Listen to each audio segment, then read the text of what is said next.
आज भाद्रपद पूर्णिमा है और इस भाद्रपद पूर्णिमा के मौके पर साल का दूसरा और आखिरी चंद्र ग्रहण लग रखा है। ऐसे में आध्यात्मिक रूप से इस पूर्णिमा का महत्व अत्यधिक बढ़ जाता है। वैसे तो पूरे साल ही पूर्णिमा का महत्व अत्यधिक होता है, लेकिन पूरे साल पड़ने वाली पूर्णिमा खास हो जाती है, मगर इस पूर्णिमा का प्रभाव अलग ही प्राप्त होता है। इसे देवताओं ने भी विशेष माना है। वैदिक ज्योतिष में इस चंद्र ग्रहण को खगोलीय घटना माना जाता है।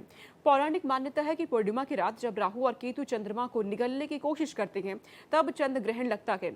आज लगने वाले इस चंद्र ग्रहण का प्रभाव भारत और विदेश की भौगोलिक स्थिति पर भी देखने को मिलेगा। खगोलविदों के अनुसार चंद्र ग्रहण पृथ्वी की स्थिति के कारण होता है।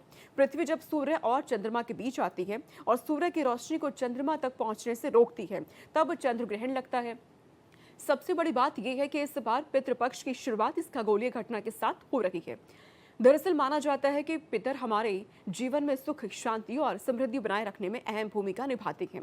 हर साल श्राद्ध पक्ष या पितृपक्ष के 15 दिनों के दौरान पितृलोक से पितर धरती पर अपने वंशजों से तर्पण और श्रद्धा की अपेक्षा करते हैं।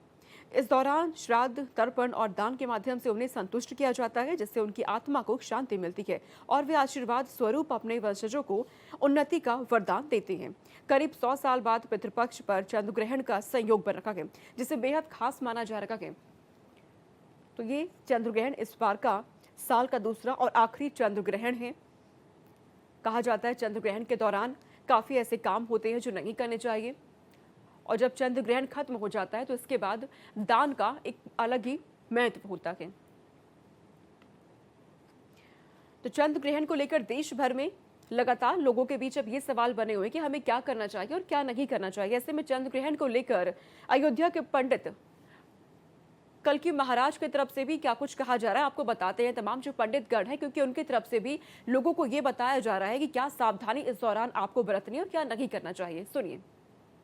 ग्रहण के दौरान तमाम चीजों का ध्यान रखना आवश्यक है, लेकिन अगर अपने किसी इष्ट देव के एक मंत्र का जप करें तो वो अत्यंत फलदायी और शुभ होगा। आज स्नान कर सकते हैं। ग्रहण के दौरान भोजन करना और अपवाद करना, किसी धारदार वस्तु का प्रयोग करना, बिस्तर पर शयन करना, स्नान करना वर्जित माना गया है।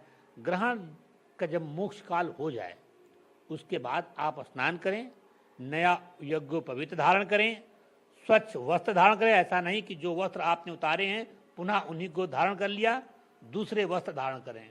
ग्रहण के दौरान सावधानी पूर्वक अपने इष्ट देव के मंत्र का जप करें, वही श्रेष्ठ है।